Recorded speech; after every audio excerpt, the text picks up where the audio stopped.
अस्सलामुअलैकुम student real analysis second हमारा course outline चल रहा है। तो उसका यूनिट नंबर 1 हमारे पास है रीमान सेटलिजीज इंटीग्रल। आज लेक्चर नंबर 8 है। तो ऑलरेडी हम जो है प्रीवियस जो लेक्चर है उसमें हमने डिस्कस किया था प्रॉपर्टीज़ ऑफ रीमान सेटलिजीज इंटीग्रल। तो अब रिमेनिंग हमारे पास वैसे तो ये थ्योरम्स की फॉर्म है, थ्योरम्स की शेप में हम लिख रहे हैं, बट ये ओवरऑल प्रॉपर्टीज़ है रीमान सेटलिजीज इंटीग्रल की। तो देखिए क्या प्रॉपर्टी है, थ्योरम हम इसे प्रूव करेंगे कि इफ़ एफ जो है रीमान सेटलिजीज इंटीग्रल है, या एफ जो है इंटीग्रेबल फंक्शन है on the interval A B with respect to function alpha, then prove that F जो होगा इंटीग्रेबल होगा on the interval A C with respect to alpha, and F जो है इंटीग्रेबल होगा on the interval C B with respect to alpha. और यहाँ पे जो आपको गिवन है, ये जो वैल्यू है, ये जो हमारे पास वैल्यू है ए जो है वो लेस देन सी है एंड सी जो है वो लेस देन बी है। ठीक है, तो ये हमारे पास डिवीजन है। आप ये कह लें कि ये जो आपके पास ए बी इंटरवल है, क्लोज्ड इंटरवल, उसकी हमने सब डिवीजन की है, 2 सब इंटरवल्स में हमने उसे डिवाइड किया है। एज ए होल एक ग्रेटर इंटरवल है, ए बी हमारे पास एक क्लोज्ड इंटरवल है, उसके 2 सब इंटरवल्स हमने बनाए हैं। ए सी एक सब इंटरवल है एंड सेकंड जो है सी से बी एक सब इंटरवल्स है। तो एक फंक्शन अगर एफ जो है एक फंक्शन है वो इंटीग्रेबल है ए बी इंटरवल में, तो उसके सब इंटरवल जो होंगे उसमें भी इंटीग्रेबल होगा। ये हमने शो करना है। फर्स्ट ऑफ ऑल ये शो करना है। फर्दर वो कह रहे हैं कि फर्दर प्रूव दैट कि इंटेग्रल ए से B F of D alpha, तो वो उसके सब इंटरवल्स के सम के इक्वल होगा। ठीक है, तो ये भी हमने शो करना है। चलें फर्स्ट हम शो करेंगे कि एफ जो है वो इंटीग्रेबल है इन सब इंटरवल्स में। तो उसके लिए गिवन क्या है, उसके लिए गिवन ये है कि एफ इंटीग्रेबल है ए बी इंटरवल में। अगर ए बी इंटरवल में हमारे पास जो है इंटीग्रेबल है, तो उसके लिए हम कुछ पार्टीशंस ले लेते हैं by definitions of integrable function. Consider that, देखें, consider that P be the usual partition of a b closed interval है, इसकी हम सपोज दैट पी जो है एक पार्टीशन ले लेते हैं। आल्सो कंसीडर दैट, देखें हमने ये शो करना है कि ये जो आपके पास सब इंटरवल्स है ए से सी, इसमें भी एफ जो है इंटीग्रेबल होगा, एंड ये भी शो करना है कि सी से बी जो सब इंटरवल है इसमें भी इंटीग्रेबल होगा। तो इसके लिए भी एक पार्टीशन हम ले लेते हैं। लेट सपोज इसके लिए P1 एक पार्टीशन हम डिफाइन कर लेते हैं, एंड सी से बी जो हमारे पास जो सब इंटरवल है उसके लिए हम P2 एक पार्टीशन हम डिफाइन कर लेते हैं। ये देखें, आल्सो कंसीडर दैट कि P1 and P2 are 2 partitions of that interval with respect to such that, किस तरह की हमारे पास ये है, देखें ए से सी है, ए से सी की है। ठीक है, तो x0 x1 x2 up to so on. इसी तरह P2 हमारे पास एक और जो है पार्टीशन है, वो सी से बी जो सब इंटरवल्स है उसकी पार्टीशन हमने की है। तो ये हमारे पास 2 पार्टीशन हमने कंसीडर किए हैं। वी सपोज दैट, सपोज कर लेते हैं कि P1 यूनियन P2 जो है वो P प्राइम के इक्वल है, मीन के P प्राइम जो है वो इनकी कॉमन रिक्वायरमेंट है, P1 एंड P2 की कॉमन रिक्वायरमेंट है। गिवन दैट, देखें क्या दिया हुआ है, F is integrable on, F जो है इस इंटरवल में इंटीग्रेबल है बिकॉज ऑफ रीमान क्राइटेरियन। देखें कॉशी रीमान क्राइटेरिया क्या था कि अगर कोई भी फंक्शन इंटीग्रेबल होता है तो हमारे पास क्या रिजल्ट था कि upper sum minus lower sum less than किसी पॉजिटिव एप्सिलॉन से होता है।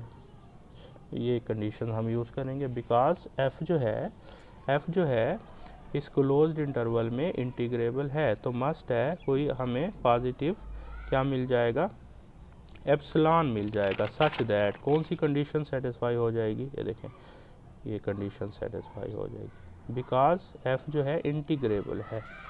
ठीक हो गया, तो ये हमारे पास आ जाएगा। नाउ तो ये देखें अगर हम इसको डिफाइन करें बाय डेफिनेशन ऑफ अपर सम की यही डेफिनेशन होती है। ठीक है, तो हमारे पास क्या आया है, i = 1 से n+1। अब क्वेश्चन ये है कि जो हमारे पास वैसे तो ये होता है 1 से n तक, अब यहाँ पे हमारे पास है n+1 कैसे हो गया। तो नोट करें आप कि ये हमारे पास 2 सब इंटरवल्स हैं, ये 2 सब इंटरवल्स हैं। ये जो आपके पास सब इंटरवल्स है P1 की जो पार्टीशन हमने की है वो x0 से xk तक है। इसी तरह फिर जो सेकंड पार्टीशन है वो xk से स्टार्ट हो रही है, मीन xk इसमें भी है xk इसमें भी है। एक वैल्यू 2 टाइम आ गई है। वैसे तो वैल्यूज अगर हम तरतीब से चलें तो x0, x1, x2 up to x1 xk, फिर नेक्स्ट यहाँ आना चाहिए था k+1 स्टार्ट अगर होता, तो फिर तो हमारे पास टोटल एलिमेंट्स जो होते वो n होते, ठीक है। बट हमने xk इसमें भी यूज़ किया, xk इसमें भी यूज़ किया, तो टोटल जो पार्टीशन है यहाँ पे देखें ना, p प्राइम क्या है, p1 यूनियन p2, तो इन दोनों का जो यूनियन होगा वो हम क्या कह रहे हैं, p प्राइम कह रहे हैं। तो वो partitions p prime with respect to partition p prime, तो i इज इक्वल टू 1 से कहाँ तक चलेंगे, n+1 तक, ठीक है। तो ये इसीलिए हमारे पास यहाँ पे हम क्या ले रहे हैं, p प्राइम के लिहाज से पार्टीशन, तो i इज इक्वल टू 1 से n+1। चलें जी, इसको अगर हम इस फॉर्म में लिख दें, i इज इक्वल टू 1 से k, i is equal to k से n+1, ठीक हो गया। देखें ये अपर सम आ जाएगा, किसका अपर सम आ जाएगा, ये जो आपके पास एक इंटरवल लिया था a से c में हमने एक पार्टीशन डिफाइन की थी, इसकी जो पार्टीशन ली थी हमने वो p1 कहा था, और वो जो p1 पार्टीशन है वो क्या था, ये जो फर्स्ट हमारे पास ये है, ये किसके equal, x0, x1 up to xk, ये c के इक्वल था, ठीक है। तो इसका जो इस इंटरवल्स का जो हमने with respect to that partitions हम अपर सम निकाल रहे हैं, क्या आएगा वो, ये देखें, ठीक हो गया। ये अपर सम होगा with respect to p1 partitions.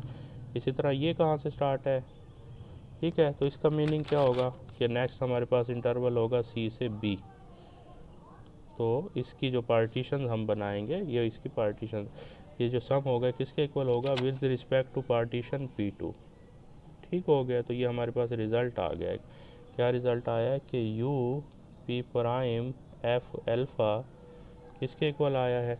Similarly अगर आप ले लेते, यहाँ पे हमने अपर सम लिया है ना, अगर लेट सपोज हम ले लेते लोअर सम, तो लोअर सम हमारे पास ये आ जाता, ठीक हो गया। अब हम क्या करने लगे हैं, putting this value in equation number first. अब ये क्वेश्चन नंबर फर्स्ट हमारे पास ये है, इसमें वैल्यू लगा देंगे अपर सम की लोअर सम की, तो क्या रिज़ल्ट आ जाएगा, देखें ये आ जाएगा।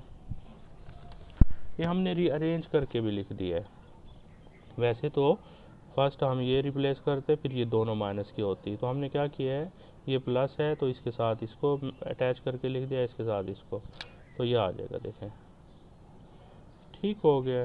तो अब आप नोट करें कि ये जो वैल्यू है हमारे पास एंड ये जो वैल्यू है, इन दोनों का जो सम है वो लेस देन एप्सिलॉन है, लेस देन एप्सिलॉन है।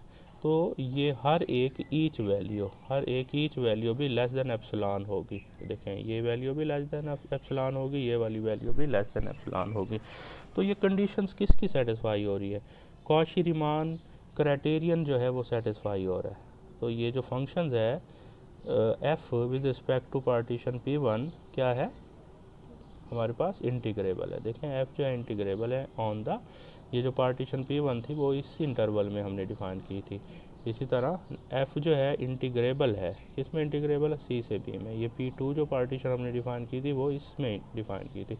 तो इसका ये पार्ट तो हो चुका है। अब सेकंड पार्ट इसका हम देखते हैं, देखें पार्ट सेकंड, ये भी हमने प्रूव किया है, ये देखें ये जो फर्स्ट इक्वेशन हमारे पास आई है ये भी प्रूव किया है। तो इसी को हम ले लेते हैं, सिंस हमारे पास ये इसके इक्वल है, ठीक हो गया। अब हम दोनों तरफ इन्फीमम ले लेते हैं, इन्फीमम यूज़ कर रहे हैं, तो क्या आएगा इन्फीमम अगर हम लेंगे तो, taking infimum on both sides, taking infimum on both sides, दोनों तरफ इन्फीमम अप्लाई कर दें।